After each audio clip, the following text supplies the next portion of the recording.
History of MMM, how it all began. Starting up of MMM, in 1989, Moscow Executive Committee in Leninsky district registered MMM as a cooperative society. It is in Russia. A few words about the leader. The MMM Cooperative Society was founded by Sergey Mavrodi and was one of the leading computer equipment distributors in Russia. Sergey Mavrodi, having a degree in maths, worked as a programmer and took part in the development of the first operating systems.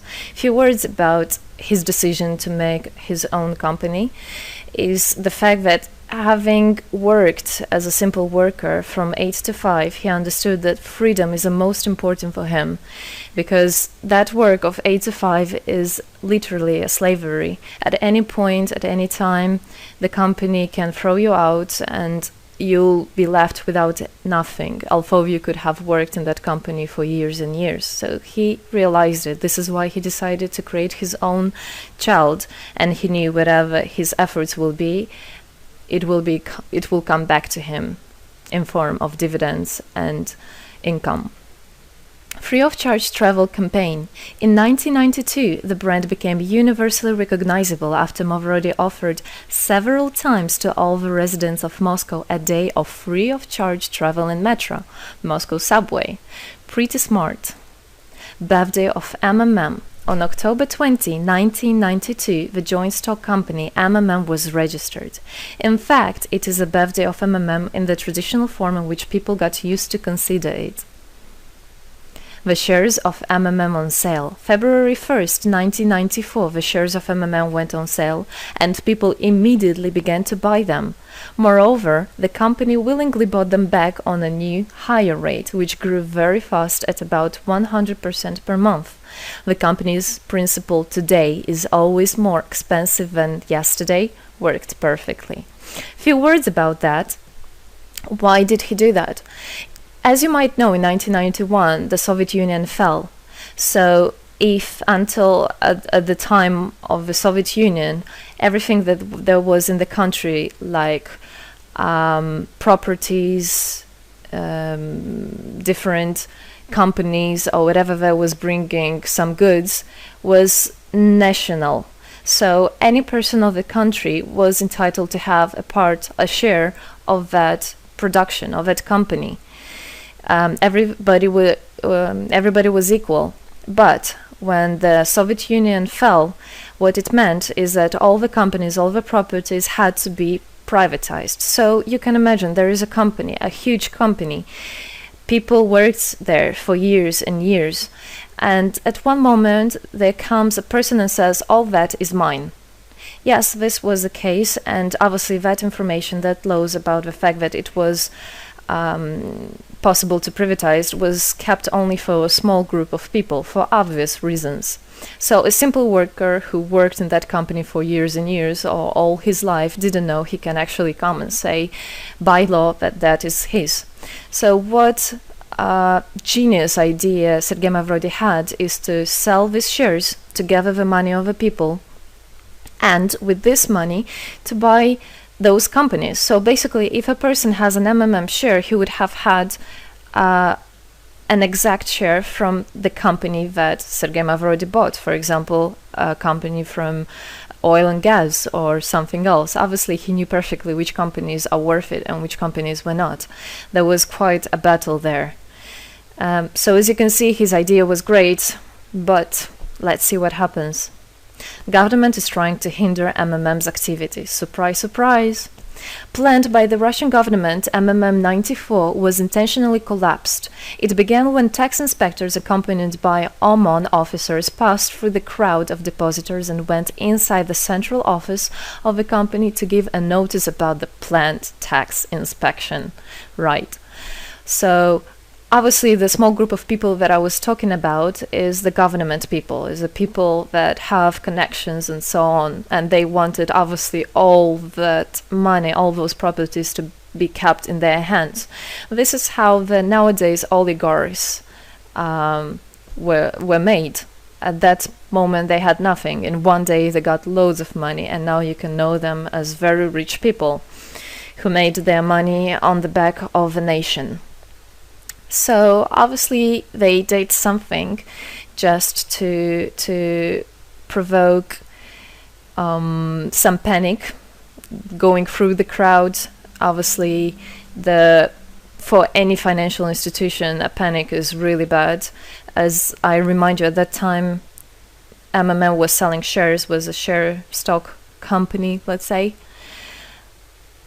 Mavrodi's arrest. Sergey Mavrodi was arrested on tax evasion charge. Really lame excuse. It wasn't at all like that. What happened, even the person that was in charge with giving the arrest, he told him that there was no other option for them. They had to do something, even though it was illegal what they were doing, but they had to do it as they were afraid of him. Because, as he said, another 2-3 months and in whole Russia there would be no government, no banks, nobody, only Sergey Mavrodi, that who holds the money nowadays. This is in charge. So he was arrested, and his arrest was broadcasted live on all TV channels, obviously to show off more, to show people how bad he is, and actually the government didn't do anything wrong. On the same day, there was a storm of the central office of MMM. The company was prescribed to recover 49.9 billion rubles to the budget. Huge money. The question about the money in MMM 94 is open, as no one still can give an answer where it is.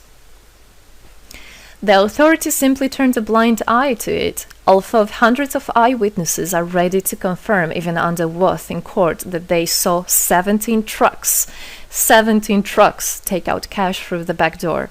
So unfortunately, at that time, there was no internet, no way, no bitcoins, no other internet wallets, and all the money were obviously kept in cash in the MMM offices. And the government took advantage of it. They just came, took it out, and then they said nothing. They just, moreover, they didn't say where the money went. They even made the way to make people believe that Sergey Mavrodi was the one who took all those 17 trucks of money and disappeared. But obviously it wasn't the case. It was a simply lame excuse. Demonstrations against state authorities. August 1994. Thousands of MMM depositors affected by the artificial collapse of the pyramid protested and demanded to set Mavrodi free.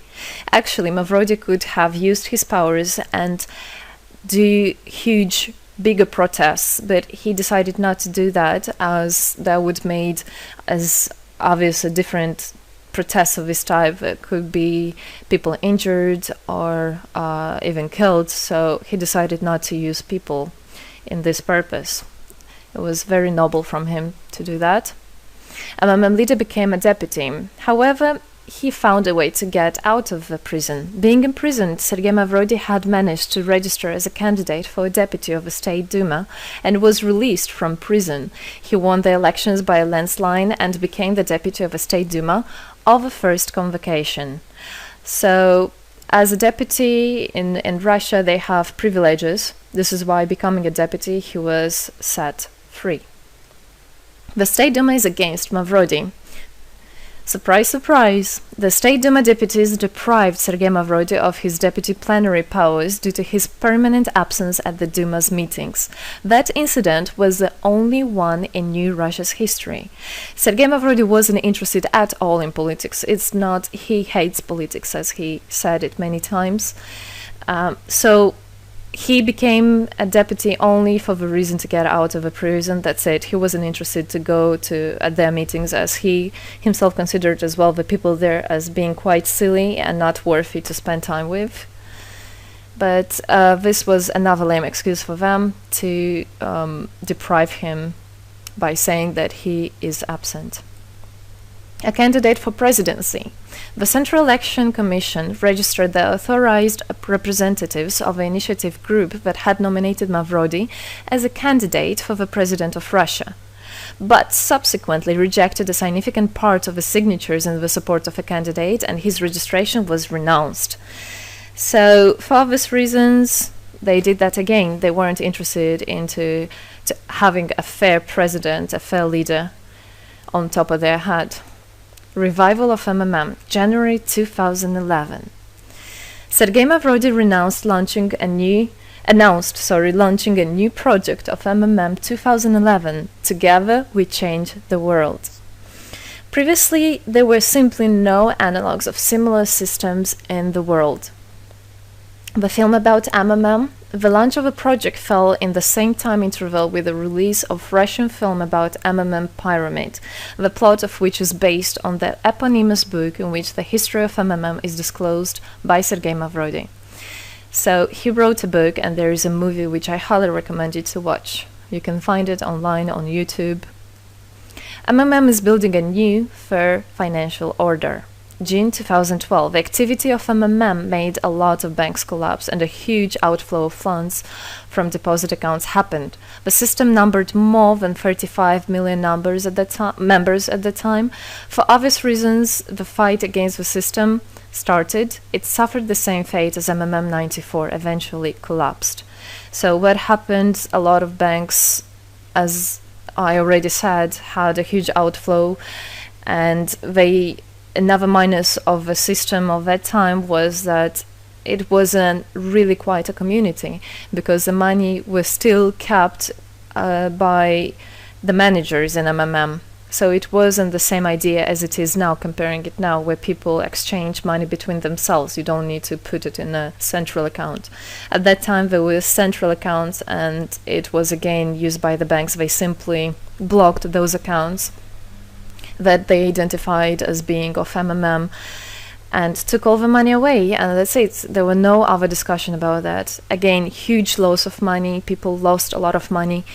Sergey Mavrodi didn't get all of them. It was again the banks that took the advantage of it. MMM 2012 is just the beginning. I'll be back. Sergey Mavrodi announced the launch of a completely new MMM, World Mutual Aid Fund, MMM community. It speeded up since the first day, showing crazy dynamics on new members' registration. It has been decided to send 10% of the whole turnover on payments to the affected members of MMM 2011. So again, another genius idea. In order not to make central accounts, in order not to gather the money somewhere, now the money are spread directly between participant itself. You can just check in your account online whom you should transfer the money to. So MMM now is connecting all the people between themselves in exchange, so that they can exchange the money and get benefits of it. It's amazing and it's crazy, but it is true. MMM is growing. Some short facts. 2012, MMM started its development in India. It had great, huge developments. 2012-2013, following India, MMM Bangladesh was launched as well. 2013, MMM Indonesia was launched. 2014, MMM Hong Kong. And it's not the end. MMM Global, 2014. MMM Global started up in the spring 2014. It is a voluntary network, a community of millions and millions of people from more than 100 countries worldwide. So there is already MMM settled in Argentina, Brazil, Philippines, Hong Kong and other, and all the rest of people in the world from all the countries of the world are able to participate as well. So they rebelled against the financial slavery and combined their money for this purpose. So how it is possible? MMM, the Republic of Bitcoin. Bitcoin is another genius idea to set the world free. For MMM Global participants' convenience, there were some 20 ideas on funds transfers implemented. From now on, all the countries where you can buy and sell Bitcoins can be registered in a branch of Free People of the Republic of Bitcoin. Thus, there is no barriers to develop MMM in small countries due to their restrictions on the international bank transfers. Banks. This is not something that we would want to use, as the banks can anytime put restriction on an account or even block an account and take all the money. Yes, the banks can do that. Read better your contract. So, Bitcoins is really genius idea to do that. Join MMM Global, join our community, set the world free. Don't hesitate, don't even think of going back, just go always forward. We are writing the history right here and right now. We are not going to be any more slaves working from 8 to 5, having pennies for that. We want to hold our own money and to get the benefits of it. I don't want a bank to use my money for their own purposes. I want us people, free people, to use our money, to exchange the money when it is needed, and to help each other. This is really a great idea. And join us, write the history here today with us. And together we will indeed change the world.